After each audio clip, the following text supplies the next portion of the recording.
rămâne prieten când soarta te încearcă la greu, când visele se pierd în regrete, el îți dorește binele tău. Prietenul rămâne prieten chiar dacă ești pe drum rătăcit.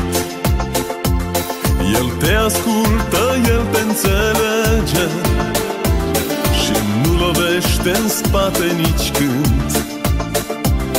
El te ascultă, el te înțelege și nu lovește în spate nici când.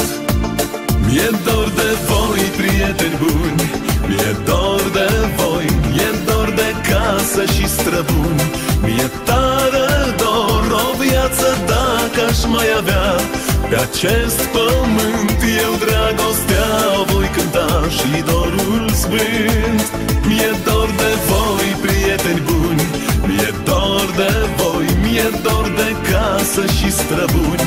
Mi-e tare dor o viață dacă aș mai avea pe acest pământ. Eu dragostea o voi cânta și dorul sfânt.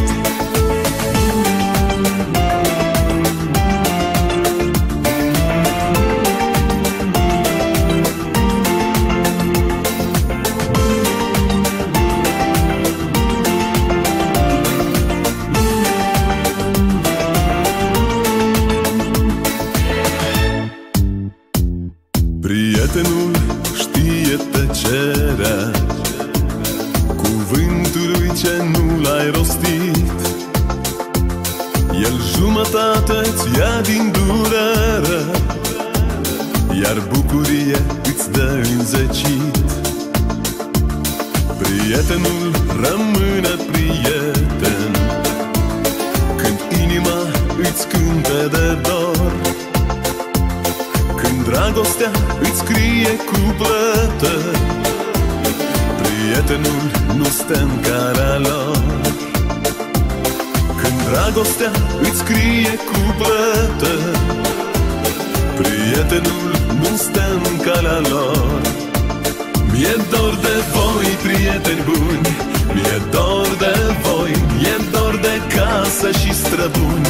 Mi-e tare dor o viață dacă aș mai avea pe acest pământ. Eu dragostea o voi cânta și dorul sfânt. Mi-e dor de voi, prieteni buni, mi-e dor de voi, mi-e dor de casă și străbuni.